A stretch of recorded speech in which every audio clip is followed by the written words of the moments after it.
बिस्मिल्लाहिर्रहमानिर्रहीम। अस्सलाम वालेकुम। उम्मीद करें सारे काश्तकार भाई खैरियत नाल हो। मैं नज़ीर रज़ा तुसां दे पे सारा यूट्यूब चैनल एग्रीकल्चर लाइफ। अज अस गन्ने की फील्ड आए हुए हैं और बेसिकली थोड़ा दसना है भाई गन्ने दियाँ दू बीमारियां इस टाइम सामने आंदियां पईयां और काश्तकार भाई सारे बड़े परेशान हैं। सब तो पहले मैं थोड़ा दिखा देव एक तो गन्ना में पट्टा है इस तरह का गन्ना सेम मतलब यानी कि उतले पासू सुकदा आंदा पत्ता। ठीक है, ये देख सकते हो तुसा। ये मैं इसको पट्टा इसको दसना है थोड़ा। और ये सेम एक ही में पौधा एक खड़ा है या एक ही में खड़े है। ये थोड़ा बहुत सुकदा है तो वातल सुकदा आंदा वो खड़ा है पत्ता और काफ़ी सारे मतलब यानी कि प्लाट दे विच पौधे हैं केड़े उत्तू पत्ते सुकदा आंदे। एक ये दूजा है केड़ा तलवे पत्ते हैं वो पत्ते इस किस्म के थींदे वेंदे। ये सारा मतलब यानी कि इन्हां दा रेड क्लाट आंदा वेंदे रत्ते रत्ते दाग दब्बे और मतलब ये बैक साइड देखो ना बिल्कुल इसदी मतलब यानी कि इन रगां केड़ियां ने बंद थी चुकी हैं। ठीक है, तो इस दे बारे आज थोकू मतलब दसना है भाई ये दुहाई मसले केड़े हैं और किस वजह तो थींदे और इन्हां दा तदारक किवें थी सकदा है। सब तो पहले थोड़ा दसो जा भाई एक केड़ा पत्ता उत्तू सुकदा आंदे तलना ते ये क्या मसला है और ये केड़ी वजह तो थींदा है और इहदा इलाज क्या है। तो भाईजान ये केड़ा पत्ता है ये दू वजह तो थींदा है। एक सब तो ज्यादा केड़ा मसला आंदा पिए हीट स्ट्रोक मतलब सूरज की रोशनी उसकी वजह तो थींदा पिए सारे को हीट बहुत ज्यादा ही पौंदी पई है। ये पत्ता पहला पहला पत्ता होंदा गाचा नरम गाचा होंदा है उसकी वजह तो जिस टाइम सूरज की रोशनी बहुत ज्यादा पौंदी है ये उत्तू बर्न थीवण लग वेंदे। ठीक है, और ये बर्न थींदा थींदा मतलब यानी कि अध ताईं आंदा कोई पत्ते मतलब यानी कि तल ताईं लगे आंदे लेकिन ये थींदा हिक्को पत्ता है ये बे पत्ते इंदे खुशहाल और सही खड़े रहंदे। ठीक है, ये केड़ा है ये तुस काफ़ी सारी फील्डां दे भी दे दियो सो मतलब यानी कि थोड़ा नज़र आंदे पे सन तो सारे काफ़ी सारे काश्तकार हैं वो आखदे ने कोई बीमारी है तो इसका साकू हल दसो। तो इनू असा काफ़ी सारा मतलब तजर्बा किया है उस तो बाद ये असा काफ़ी सारे खोले भी हैं पौधे ये हुणी भी मैं खोले तो इन्हां दे विच साकू ये नज़र आया भाई कहें कहें जहाज होते मतलब यानी कि एक फील्ड है ना उहदे विचों कहें एक दू जहाज होते साकू इहदे विच बोरर नज़र आए स्टैम्प बोरर केड़े ना साकू ओ साकू ठीक है कहें कहें जहाज वधे कहें जहाज थोड़ी बहुत कट लाया है उस।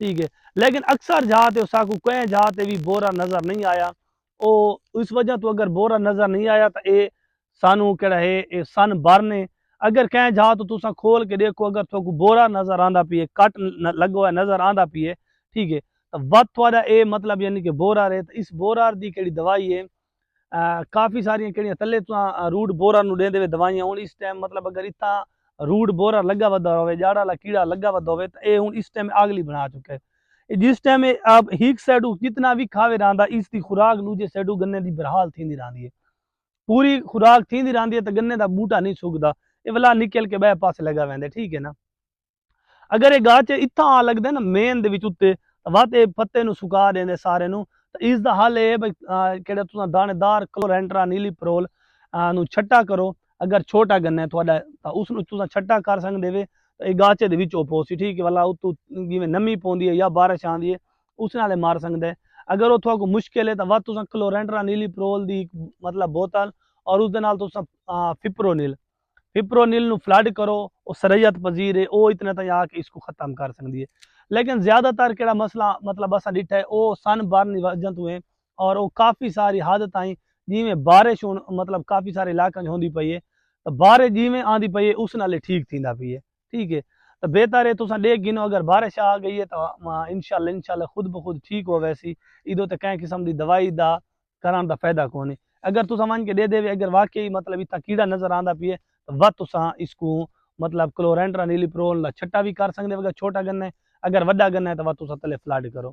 ठीक है, दूजा मसला थोड़ा दसना है भाई ये केड़ा है पत्ता ये बिल्कुल एक कोई क्लाट बंद थी चुके हैं ये केड़ा है ये काफ़ी सारा मसला आंदा पी है और ये मसला आंदा पी है मतलब उन्हां फील्डां दे विच जेहड़ियां फील्डां दे विच थोड़ा जितना पानी दा छेका थींदा है उन्हां फील्डां नू खास तौर ते ये माइट्स जिसको आखदे ने जुआं इन छोटियां छोटियां इस कैमरे नाल नज़र नहीं आ सकदियां। अगर तुसा मान के अपने फील्ड दे मान की हद ते मरेसो तो हाथ ते टुरदियां टुरदियां थोड़ा नज़र आ सन। ठीक है, ये माइट्स होंदियां और ये बहुत खतरनाक होंदियां ये पत्ते दे निचली सत्तां ते तुसा देखसो तो इन्हां दा अटैक ज़्यादा होंदा है पत्ते दा बिल्कुल कलर नू डिसकलर कर देंदियां रत्ते कलाट पाण वेंदे और पत्ते दे विच खुराक आंदी वेंदी जेहड़ी खड़ी होंदी उसको रोक देंदियां। इन्हां दा केड़ा इलाज है, इन्हां दा इलाज है तुसां कैं किस्म दी भी माइट्स दी दवाई है ओह तुसां कर सकदे वे। थ्रिप्स दी दवाई केड़ी है उसनूं तुसां कर सकदे वे। ये है सब तो ज़्यादा अच्छा प्रोडक्ट अगर तुसां करना है तां एबामैक्टन। एबामैक्टन एक प्रोडक्ट है, उस दे नाल तुसां बाइफेंथ्रीन मिक्स कर गिनो, ठीक है। ਉਹ तुसां करो तो इंदा 100% रिजल्ट है। उस तो बाद काफ़ी सारे ਜਿਹੜੇ ਲੋਕ ਹਨ ਉਹ ਥਾਇਆਮੈਥਾਕਜ਼ਮ ਨੂੰ ਵੀ ਰਲਾ ਕੇ ਬਾਈਫੈਂਥਰੀਨ ਦੇ ਨਾਲ ਰਲਾ ਕੇ ਕਰਿੰਦੇ ਪੈਣ, ਉਸ ਦਾ ਵੀ ਅੱਛਾ ਰਿਜ਼ਲਟ ਹੈ। ਜਾਂ ਕਲੋਰਫਾਈਨਾਪਾਇਰ ਉਸ ਦੇ ਉੱਤੇ ਇਹਦੇ ਉੱਤੇ ਮਰਿੰਦੇ ਪੈਣ ਤਾਂ ਉਸ ਦਾ ਵੀ ਬਹੁਤ ਅੱਛਾ ਰਿਜ਼ਲਟ ਆਉਂਦਾ ਪਿਆ। ਤਰੇ ਪ੍ਰੋਡਕਟ ਇਵੇਂ ਐਬਾਮੈਕਟਨ, ਕਲੋਰਫਾਈਨਾਪਾਇਰ ਔਰ ਥਾਇਆਮੈਥਾਕਜ਼ਮ ਇਹਨਾਂ ਨੂੰ ਬਾਈਫੈਂਥਰੀਨ ਦੇ ਨਾਲ ਮਿਕਸ ਕਰਕੇ ਕਰੋ ਤਾਂ ਇਹਦਾ 100% ਰਿਜ਼ਲਟ ਤੁਹਾਨੂੰ ਮਿਲ ਸਕਦਾ।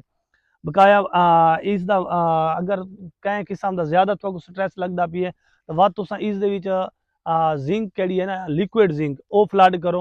लिक्विड जिंक का किरदार ये होंदा है ये कि तुसां देदे पे ना इन्हां दे नोड्स, इन्हां नोड्स दे विच खुराक आंदी वहदी खड़ी होंदी है, उत्ते ही आंदी है तले आंदी खड़ी होंदी है। ये नोड्स कैं वजह तू खुराक देना बंद थी वेंदे, स्पोर इन्हां दी नालियां बंद थी वेंदियां।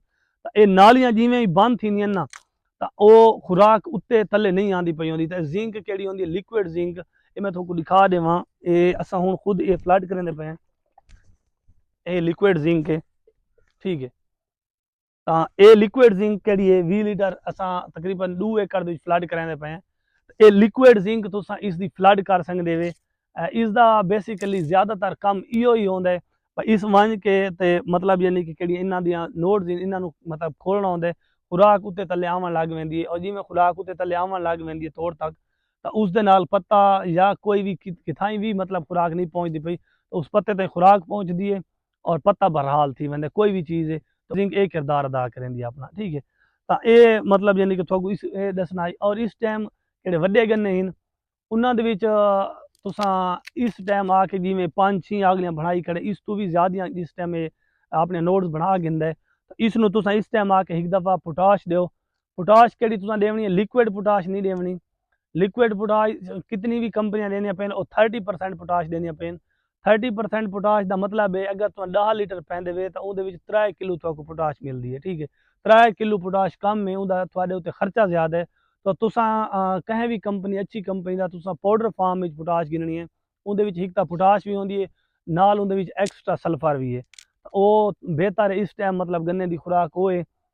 उस दे नाल उहदा ये फायदा है भाई एक तो इसकी केड़ा वजन है वो बढ़े सी और इसकी इसको ढावन न देसी पक्का करे सी। तीजी चीज़ है भाई अगर सूरज की रोशनी हीट ज़्यादा भी थी वेंदी है तो वो मतलब यानी कि इस पौधे को ठंडा रखे सी। सूरज का उत्ते रोशनी ज़्यादा भी थी वेंदी है पौधा ठंडा रहा सी, इसका ये फायदा है। ठीक हो गया जी, बहुत शुक्रिया, अल्लाह हाफिज़।